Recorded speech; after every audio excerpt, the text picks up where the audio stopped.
So mga tol, alam na nga po ng karamihan na si Luis Nery ang susunod na makakalaban ni The Monster na Oya Inoue sa buwan ng May kahit na wala pa pong official announcement. At kung matatandaan, sinabi po ni Inoue na lalaban siya ng 3 beses sa taong ito.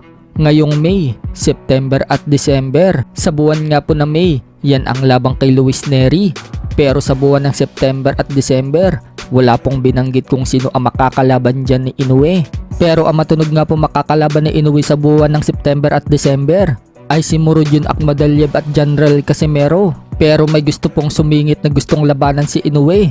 Yan po ay ang number 1 contender sa WBO at IBF sa Super Bantam na si Australian Sam Goodman. Ayon po sa report mga tol, ino-operan umano si Naoya Inoue ng kampo ni Sam Goodman ng malaking offer para lumaban si Inoue dito kay Sam Goodman sa bansang Australia. Binunyag nga po ng promoter ni Sam Goodman na si George Ross na nakikipag-usap na umano sila sa co-promoter ni Inoue na si Bob Arum para sa posibilidad na laban. So gusto nga pong palabasin si Inoue sa bansang Japan para doon lumaban sa Australia. Pero ang tanong dyan mga tol, papayag kaya ang kampo ni Inoue na sila ang dadayo sa Australia?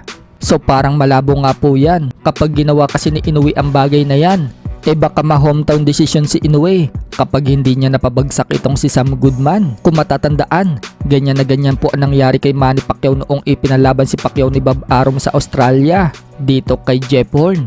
Nadaya nga po dyan si Pacquiao mga tol at nanalo itong si Jeff Horn via unanimous decision. Malaki ang posibilidad na baka ganyan din ang mangyayari kay Inoue kung aabot ng desisyon ang laban. Sa kabilang banda naman mga tol, maraming nga po nagsasabi ng mga Pinoy fans na benta umano ang laban ni Jerwin Angkas at Jonas Sultan sa Japan. 5 araw na ang nagdaan sa kamay ng mga Japanese fighter. Matitibay daw kasi itong mga pambato natin.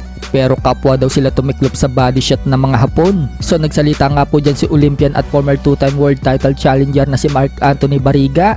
Wika nga po ni Barriga mga tol, respeto daw dapat sa mga boksingero nating may mga pangalan na lumalaban. Pangit daw marinig yung salitang binabayaran. May mga pangalan daw kasi ang mga natalo nating kababayan sa Japan. Bakit daw nila yun gagawin? Yung bayad-bayad daw na yan, pwede daw yung gawin sa mga fighters na walang pangalan. Pero pagdating daw kay Sultan at Angkas, may mga pangalan daw yung mga yan. Nakakasakit nga daw sabihin sa mga fighters natin na benta ang laban.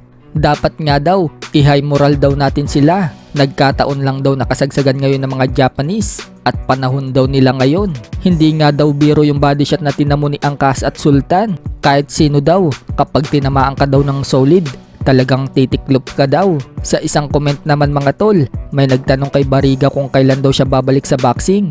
Alam daw kasi na itong kayang maging world champion ni Mark Anthony Barriga. Sagot ni Barriga mga tol, nawalan na umano siya ng gana dahil sobrang toxic daw ng mga tao sa community boxing sa Pinas. Reply naman ng commenter, yes daw, pero marami daw silang naniniwala sa kanya kaya bumalik na daw siya sa training. Sagot naman ni Barriga, titingnan daw niya. Bigyan naman natin ng respeto yung mga fighters natin.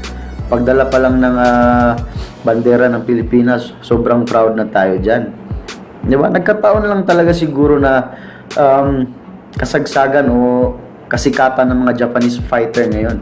Kumbaga, panahon nila ngayon, hindi sa atin. Sa ibang banda, dahil wala po tayong world champion ngayon, marami ang nagsasabi mga tol na magbalik na daw sa pro si Manny Pacquiao at muli daw nitong iangat ang bandera ng Pilipinas. Bagamat may edad na daw kasi si Pacquiao, kaya pa daw nitong maging world champion. Marami kasi ngayon ang na-amaze sa pinapakitang training ni Manny Pacquiao. Bumabalik na daw ang bagsik nito at bilis. Kaya sigaw ng mga fans ni Pacquiao pagkatapos umano ng laban nito sa April 20 sa exhibition kontra kay Buakaw Banchamek ng Thailand.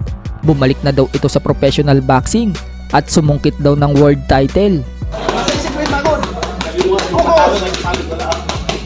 Oh! Pagod! Wala nang pagod mamaya! Pagkatapos, lahat! Bagay! Bagay! Ano na? Bagay!